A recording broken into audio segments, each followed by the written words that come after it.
Muchas gracias por la invitación, muchas gracias por la presentación. Mi saludo a los colegas de la Universidad Nacional del Centro del Perú, a los colegas en el país y a aquellos que se encuentran también fuera del país y que han estado seguramente reflexionando profundamente con ocasión del Día del Sociólogo Peruano.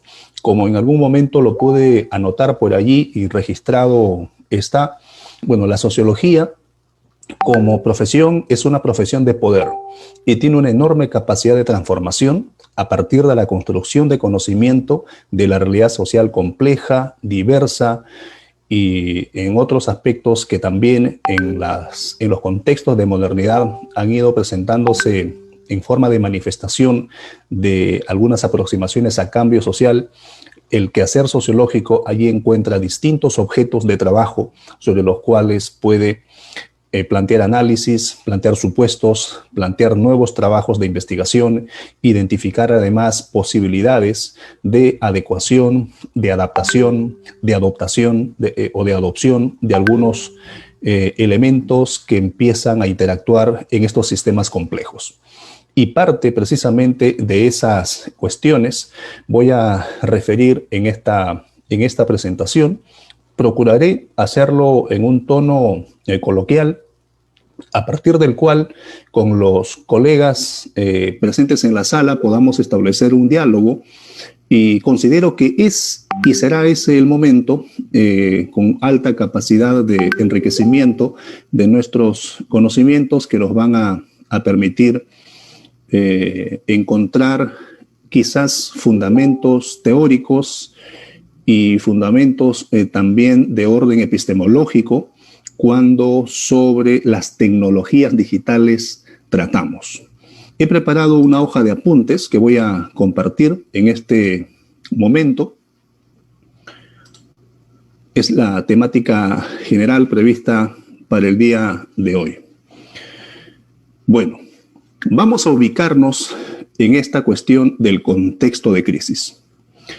Hay un punto de partida, podríamos decir, un supuesto general dentro del cual voy a hacer referencia a otros supuestos mucho más específicos sobre la temática en particular. Este supuesto general es que debemos de entender que la pandemia degenerada como tal a partir de esta enfermedad ocasionada, esta enfermedad llamada el coronavirus, enfermedad que se ocasiona a partir de contagiarse con un virus, el virus SARS-CoV-2, ha ocurrido en un contexto de crisis mayor. ¿Por qué es importante esta precisión?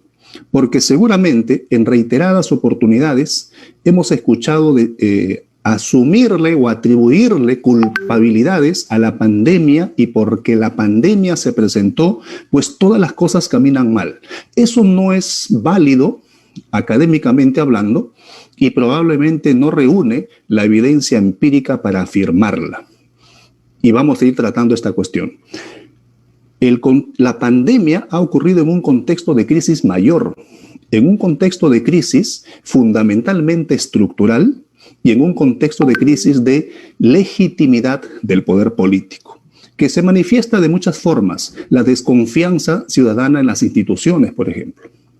Bien, entonces este es un supuesto general, un supuesto orientador para lo que vamos a tratar enseguida.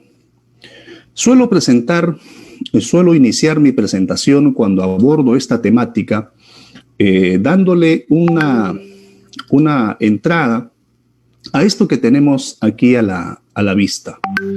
Y lo que tenemos a la vista es tomado a partir de una película. Ahí está el nombre de la película Trascendencia.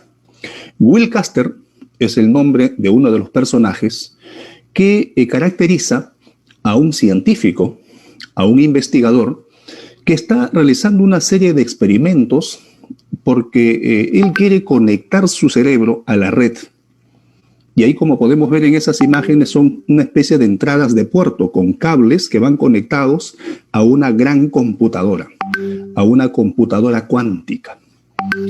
Uno de los argumentos que él esboza frente a sus colegas que no están tan de acuerdo por la forma como él está pretendiendo desarrollar la inteligencia artificial, aquellos defienden mucho más la postura del genoma humano, inteligencia artificial por un lado y genoma humano por otro lado, señala esto y les dice, tendrán miedo al inicio, pero cuando entiendan lo que hace la tecnología, estoy seguro que la adoptarán y creo que cambiará sus vidas. Y voy a adelantar, a consecuencia de esta cita, voy a adelantar alguna aproximación en términos de conclusión, quizás.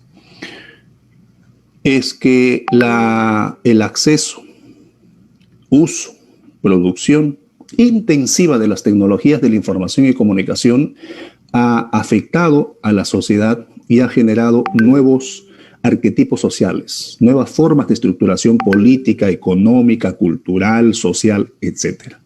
Bien, entonces hay un uso, acceso, hay una importante penetración de las tecnologías de la información y comunicación en la sociedad y los ámbitos académicos no escapan, no pueden ser excluidos de esta situación. Por otro lado, en el 2014, Sergey Brin, vinculado a este motor de búsqueda poderoso Google, afirmó, queremos que Google sea el otro tercio de tu cerebro. Es decir, estamos hablando de la gran acumulación de información, estamos hablando del alto desarrollo tecnológico, de capacidades de infraestructura tecnológica virtual digital que permitan ir registrando los eventos, los acontecimientos sociales, políticos, económicos, históricos y que en realidad esto más está orientado hacia la dependencia tecnológica, sobre lo cual hay que tener también una mirada desde la sociología con bastante cautela y con profunda reflexión a partir de lo epistemológico, a partir de lo axiológico, a partir de lo sociológico y con la identificación de las teorías que nos ayuden a la comprensión y, ¿por qué no?, también a la explicación del fenómeno tecnológico en el planeta. Entonces, ¿cuál es la consecuencia de esto? La consecuencia de esto es que finalmente las estructuras sociales, los grupos sociales, las instituciones han entrado a un proceso de adaptación, uno que otro en mayor velocidad, uno que otro con mayor grado de dificultad, pero se observan algunos procesos de adaptación a estas nuevas formas que desarrollan estos nuevos arquetipos a partir de la penetración intensiva de las tecnologías de la información y la comunicación. Ejemplo, ahora se habla de las ciudades digitales. Y estas características de las ciudades digitales se expresan, por ejemplo, en la administración pública. Seguramente hemos escuchado sobre la administración electrónica o un poco más sobre el gobierno electrónico y sobre el grado de madurez de las sociedades del gobierno electrónico en su seno. O la forma de atención a situaciones críticas ante situaciones de emergencias para acudir con prontitud y poder salvaguardar la vida, la integridad de las personas, el sistema educativo que a consecuencia de la crisis sanitaria que estamos viviendo, porque una de las condiciones para reducir el contagio es no interactuar, entonces, y se suspendieron las actividades académicas, las tecnologías de la información y comunicación han sido la posibilidad para no desconectar o para continuar con el desarrollo de los programas académicos en colegios, en institutos, en universidades, en centros de investigación, en escuelas de posgrado, etc. Además, estas características de las tecnologías digitales también las podemos ver algunas expresiones en salud, en seguridad, entre otros aspectos, incluso en la vida política. Por ejemplo, hoy muchas de las organizaciones políticas, muchos de los ciudadanos que ejercen su ciudadanía política hacen uso de las llamadas redes sociales digitales. Tienen sus cuentas en redes sociales digitales como Facebook, Twitter, Instagram, sus canales de televisión a través de los cuales, en YouTube, a través de los cuales expresan sus posturas políticas respecto a los eventos que pueden ocurrir en la sociedad. Muy bien, si nosotros nos ubicamos o consideramos a estos aspectos como la macro realidad, bueno, cuando queremos observar metodológica, rigurosa, sistemática, de manera ordenada, la realidad social para la construcción de conocimiento científico desde las ciencias sociales, es importante recordar que todo marca una evolución desde lo más simple hacia lo más complejo. Es una característica de la evolución. Entonces, si nosotros nos remitimos a los orígenes de la vida a partir de la teoría del Big Bang, o nos remitimos a los orígenes de la especie a partir de la teoría de la evolución, vamos a hacer una especie de símil entre cómo hemos evolucionado en cuanto al grado de desarrollo de las tecnologías. Es que estamos hablando del proceso de desarrollo histórico de la sociedad. En un primer momento, por ejemplo, a propósito de las revoluciones tecnológicas, una primera ola en el sector agrario, agrícola, una segunda ola en el sector industrial, una tercera ola en la cibernética. Es en esta tercera ola en donde empezamos a conocer o a identificar las llamadas generaciones de los baby boomers, por ejemplo, o más adelante la generación X y un poco más hacia acá la generación Y. Aquellos que Prensky en sus trabajos empezó a calificarlos como los nativos digitales. Aunque la generación X también empieza a interactuar con redes sociales digitales de hace unos 15 años aproximadamente, o 2 décadas aproximadamente. Pues bien, paralelo a esta situación, cuando se trata de la construcción de tecnología, tenemos que entender además que desde los orígenes del pensamiento, muchos autores, como por ejemplo esta obra editada por John Bruckmann, llamada La Tercera Cultura, identifica 2 primeras culturas: la cultura de los pensadores y la cultura de los hacedores. La cultura de los pensadores en el ámbito idealista y la cultura de los hacedores en el ámbito concreto. Ahí tenemos, por ejemplo, a Platón apuntando hacia arriba y al otro lado a Aristóteles apuntando hacia abajo. Y surge una tercera cultura. Esta tercera cultura es precisamente aquella que se va a caracterizar por tener esta especie de dualidad en su acción cultural, en su acción política, en su acción de trabajo, en su acción social, etc. Y podríamos citar por acá este trabajo clásico ya de Sartori sobre la sociedad teledirigida, un libro llamado como el Homo Videns, en donde plantea una serie de supuestos teóricos respecto al desarrollo de los sistemas de comunicación y su utilización en la sociedad. ¿A qué nos referimos cuando hablamos de la hacer investigación en el campo de las ciencias sociales?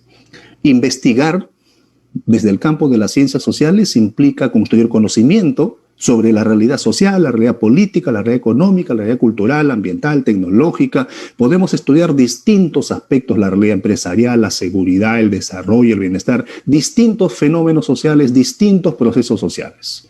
Puede ser desde la perspectiva para generar inferencias válidas o para la comprensión de determinados fenómenos, procesos o situaciones. Y en estas 2 cuestiones que acabo de afirmar estoy haciendo referencia a los paradigmas, a los enfoques, a los estilos de investigación, ya sea cuantitativo o cualitativo, presentes en las formas de generar conocimiento desde la realidad social. Autores como Castells, por ejemplo, autores como Echevarría también, han empezado ya desde hace varias décadas a empezar a observar y tener como objeto de investigación el desarrollo de las tecnologías de la información y comunicación. Quizás el diagrama que tenemos a la vista se ve mucho más esquematizado o mucho más explícito cuando muestra lo siguiente. Los espacios sociales, a lo largo del desarrollo de las tecnologías de la información y comunicación, han ido también adoptando distintas formas. El primer espacio social, el entorno natural. El primer espacio social, en donde, por ejemplo, se origina la vida y surge el proceso de la especie, de la evolución de la especie. Un segundo momento, el entorno urbano, en donde se instala, por ejemplo, la ciudad los poderes económicos, políticos, religiosos, educativos, etcétera. Pero hay un tercer entorno, el llamado el entorno digital. Es precisamente en este entorno digital en donde empiezan a ocurrir en interacción directa con el entorno urbano y con el entorno natural los distintos procesos de adaptación, en donde se manifestarán además las desigualdades, las diferencias, las inequidades, las disputas por el tener lo que no se tiene o por incrementar lo que ya se tiene bajo una lógica economicista, bajo una lógica del poder político, bajo una lógica de la dominación sobre las culturas, etcétera. Será en este entorno digital, en interacción directa con los otros entornos, que debemos de comprender al proceso de producción científica. Mientras que por un lado está la construcción del conocimiento propiamente dicho, por otro lado está la divulgación de los resultados de investigación. ¿Por qué hago referencia a esto? Porque la temática se trata de investigación social, sí, pero fundamentalmente porque hoy podemos concebir procesos de investigación o no podemos concebir procesos de producción científica en el campo de las ciencias sociales si es que no publicamos. Hoy la publicación científica está en plataformas tecnológicas. Se hace uso de las tecnologías de la información y comunicación. Este es un esquema que dejo en el material que voy a compartir con los asistentes. Entonces, surge este concepto de la sociedad de la información intensamente trabajado por Manuel Castells, en donde identifica a la sociedad de la información como un sistema en realidad, en donde señala que se trata de un conjunto de redes económicas, redes sociales, que generan acumulación, que generan intercambio de información a altas velocidades, están generalmente sobre tecnologías digitales y que van a incidir en la vida económica, social, política y cultural.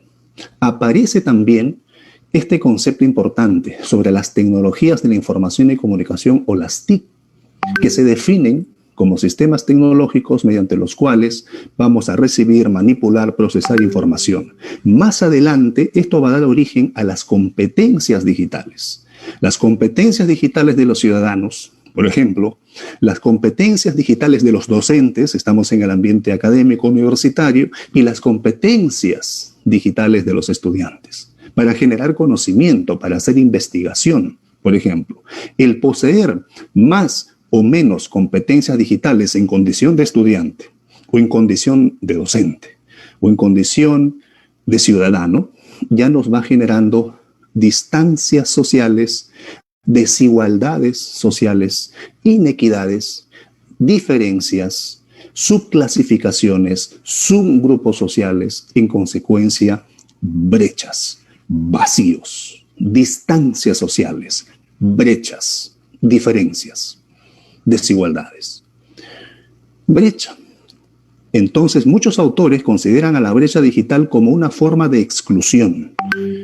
Entonces, esta brecha digital empieza a ser observada como un gran muro que va a dividir un grupo del otro, del que tiene acceso y usa tecnologías de la información y comunicación, de aquel grupo social que no tiene acceso y que no utiliza tecnologías de la información y comunicación. También puede darse un tercer escenario, que tiene acceso al servicio, a la conectividad, pero no tiene las competencias digitales para desarrollarlo. Y esto se observa permanentemente en los ambientes académicos, cuando el estudiante tiene que construir los antecedentes de investigación, pues no se les ha dado las competencias digitales para explorar documentación académica, documentación científica, o no conoce las bases de datos académicas, los sistemas de indexación para recuperar información, y cuando las recupera, cómo las gestiona. ¿Cuál es el supuesto de partida de manera muy específica, de manera muy puntual? Y voy a dar lectura para no perder la lógica narrativa. Entre el conectivismo y la infoxicación es este primer supuesto. Los nuevos ciudadanos profesionales necesitan determinadas capacidades para desempeñarse en un entorno caracterizado por el conectivismo por la infoxicación en un entorno configurado por determinadas condiciones humanas, emancipación, individualidad, tiempo, espacio, trabajo y comunidad, que estructuran la llamada modernidad líquida. En una sociedad con alta incidencia y omnipresencia de Internet, en la que se desarrolla un paradigma educativo como el aprendizaje invisible y en la que a la vez emerge el aprendizaje ubicuo como consecuencia de los entornos virtuales de aprendizaje. Este es un primer supuesto basado en evidencia teórica, que se puede verificar y se puede contrastar con la realidad observable a partir de las características objetivas de una realidad y quizás también a partir de las realidades objetivas o cómo los grupos de estudiantes o cómo los grupos de docentes o cómo los grupos de ciudadanos construyen la realidad, su mundo individual, fenomenológicamente hablando, respecto del uso, acceso, desarrollo, penetración en la sociedad de las tecnologías de la información y la comunicación. En la actualidad, como ya lo hemos indicado, la producción científica se rige bajo estándares internacionales y se encuentra alojada en distintas bases de datos académicas, sistemas de indexación, etc.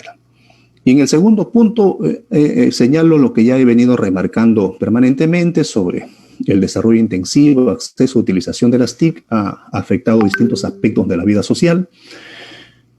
Y aquí pongo énfasis que en este nuevo contexto se ha colocado en relevancia las competencias profesionales asociadas a las competencias digitales de los docentes universitarios en los ámbitos de la docencia, de la investigación y de la gestión, tal como lo postulan Prendes, Martínez y Gutiérrez. Este es un trabajo que evalúa hasta el trimestre del año 2018. En la primera figura, lo que tenemos a la vista es el porcentaje de la población peruana en el rango de edades diversos que utilizan Internet durante ese periodo de tiempo, durante el tercer trimestre del año 2018.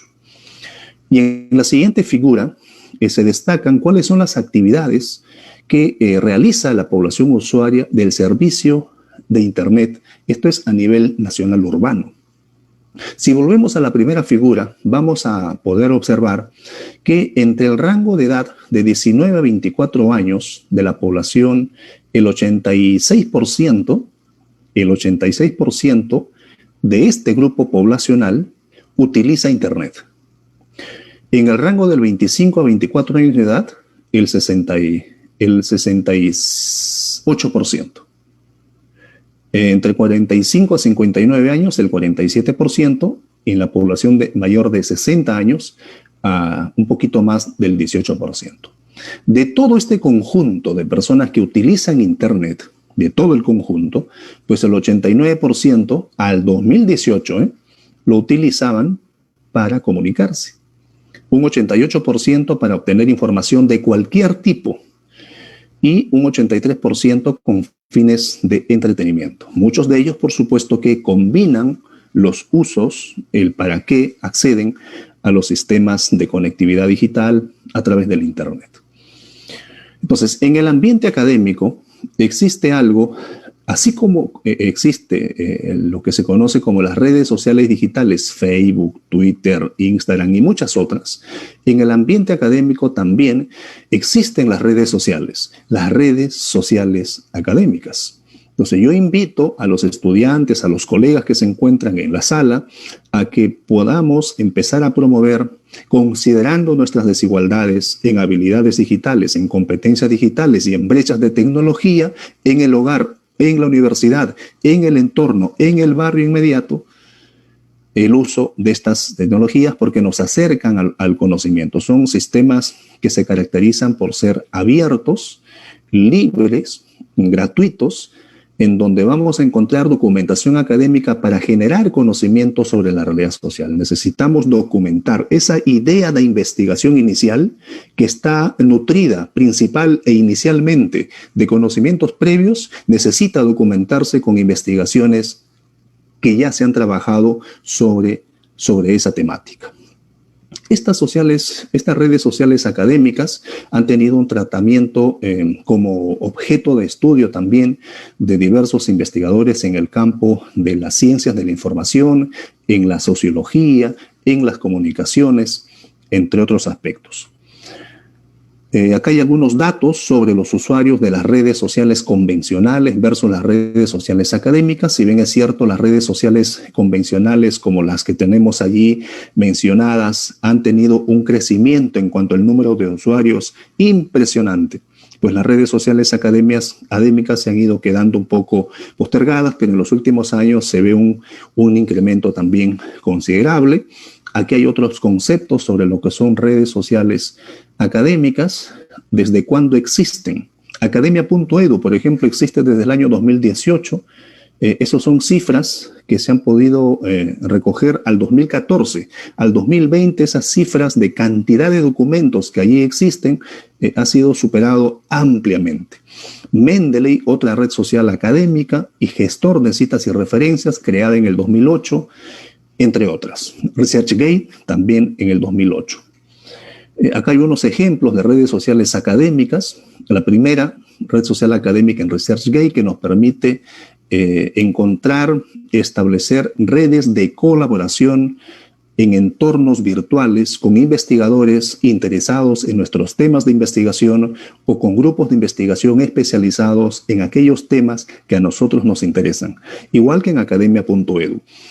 Si estamos interesados en determinada temática para la investigación, para el trabajo de investigación, para el bachiller o para la titulación profesional en el campo de la sociología, por ejemplo, podemos contactar, podemos seguir, podemos compartir los documentos que generan los académicos, los investigadores que están trabajando temas muy afines a nuestro trabajo de investigación o a nuestra idea de investigación y establecer contactos con ellos. Entonces aquí hay una forma de poder reducir esa brecha que existe entre el poder acceder a documentación académica relevante del grupo que no puede hacerlo por desconocimiento de la existencia de las redes sociales académicas o porque no tiene las competencias digitales para ponerlas en práctica. Algunas características de las redes sociales académicas, un componente de gestión de documentos, podemos tener allí un perfil académico, podemos generar grupos de trabajo como ya se los indiqué, entre otras posibilidades. Aquí más desarrollo conceptual sobre cuáles son los componentes y funcionalidades que tienen las redes sociales académicas. Un conjunto de utilidades permite compartir información, permite compartir recursos útiles, nos facilita la búsqueda, exploración de documentos académicos, de artículos científicos o contactar con investigadores y además aporta herramientas para generar conocimiento científico-social. Aquí una muestra de que estas redes sociales académicas además también nos permiten evaluar el rendimiento de los trabajos académicos que nosotros mismos publicamos. Así como subimos una fotografía al Facebook o publicamos en Twitter o publicamos en Instagram y luego hacemos un comentario, en las redes sociales académicas también podemos colocar nuestros trabajos académicos. Entonces le cuento una experiencia rapidísima. Yo tenía un grupo de estudiantes en donde la evaluación parcial y final consistía en comentar en una red social, discutir en una red social académica a partir de un trabajo que yo elaboraba, publicaba, se generaba la discusión y en base a una hoja de criterios se evaluaba los comentarios de los estudiantes que allí participaban y ellos tenían luego que generar un documento integrador de los comentarios que allí se habían planteado en el proceso de discusión. Entonces, eso resulta bastante dinámico y además muy asociado a las nuevas formas de concepción de la construcción de conocimiento basado en tecnologías de la información y comunicación. Hemos comentado hace un momento sobre las competencias digitales. Y habíamos hablado de las competencias digitales centradas en la gestión, centradas en la docencia y centradas en la investigación.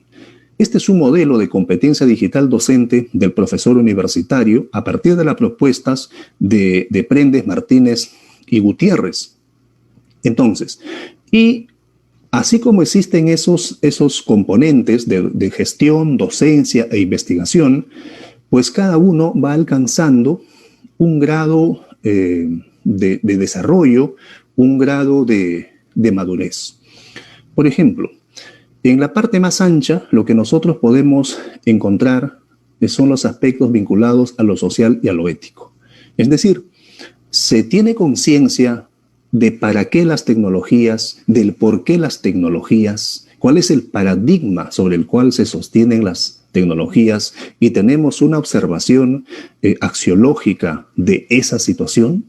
Es decir, estamos frente al conocer la conciencia del impacto social de las tecnologías de la información y comunicación, el tema del liderazgo y gestión de la innovación con tecnologías de la información. Tenemos las consideraciones y los criterios respecto a la privacidad y la seguridad en la red. Evaluamos el impacto de este uso de las tecnologías en nuestra salud académica, nuestra salud laboral. Hacemos un uso ético de las tecnologías de la información y comunicación. Por lo tanto, este es el nivel superior, ¿no?, en donde ya se ha venido trabajando todos los otros niveles. En el momento analítico, por ejemplo, reflexionamos de manera personal, individual, sobre las tecnologías de la información y comunicación.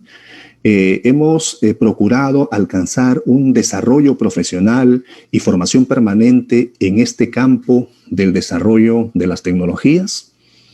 Y en el aspecto educativo, ¿cómo diseñamos el aula de clases basados en tecnologías de la información y comunicación? Y si pensamos en investigación, ¿qué modelo de integración de tecnologías de la información y comunicación estamos implementando en procesos de investigación formativa, por ejemplo?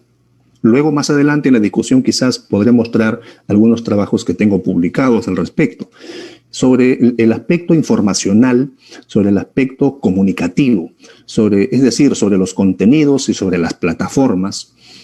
¿Hacemos un uso adecuado y aprovechamiento de estos sistemas? ¿O es que solamente nos hemos quedado en el uso instrumental para poder resolver cuestiones de menor envergadura o de menor coyuntura? Modelo de competencia digital del docente fue el anterior. Ahora estamos viendo el modelo de competencia digital del estudiante universitario. Se han planteado algunas observaciones con relación a estos aspectos, por ejemplo, la cultura de la participación, nuevas formas, nuevos mecanismos de participación y de poder compartir con los demás, el acceso a la información, es decir, desde la introducción de Internet en la sociedad. Esto ha acelerado el acceso a información, pero a la vez también, así como ha acelerado el poder acceder a información, ha generado desigualdades, porque hay grupos sociales que no acceden a esa información o que la información no está a su alcance por algunas de las distintas características que he venido expresando en mi conversación. Lo otro son las posibilidades de comunicación, distintas formas, desde mensajerías instantáneas, correos electrónicos, la generación de comunidades en línea, equipos de investigación, por ejemplo, social en línea, o el uso de drones. Más adelante, espero no olvidar, mostraré también unos apuntes sobre el uso de drones en la investigación social, o quizás sobre la producción de contenido. Y esto tiene que ver con los contenidos digitales para el desarrollo de una sesión académica, de una sesión de aprendizaje, por ejemplo, vinculado al campo en el pregrado de la investigación formativa o vinculado a la formación para la investigación en la maestría o en la construcción de investigación científica propiamente dicha en el nivel doctoral o en el instituto de investigación de la universidad o en algún proyecto o programa que tenga el centro académico o la escuela de posgrado. Algunas conclusiones que también han sido transversales en realidad a mi presentación es que el desarrollo intensivo y la consecuente penetración de las tecnologías de la información y comunicación en la vida cotidiana de los peruanos han generado nuevas estructuras de interacción social, política, económica, cultural, que contribuyen y retroalimentan la expansión de la sociedad de la información a escala local y a escala global. Estas nuevas formas de interacción se desenvuelven en el ciberespacio a través del Internet y afectan diversos aspectos de la sociedad como la seguridad y las relaciones sociales entre los ciudadanos y el Estado, diversas prácticas sociopolíticas como el ejercicio de la ciudadanía política mediante el acceso a tecnologías de la información y comunicación y, en tercer lugar, los aspectos socioculturales en el ejercicio de diversos derechos ciudadanos expresados en una nueva cultura democrática que configuran la actual democracia compleja. Muchísimas gracias. Hasta aquí mi presentación y estaré a disposición para el momento de la discusión y poder dialogar con los colegas presentes. Muchas gracias.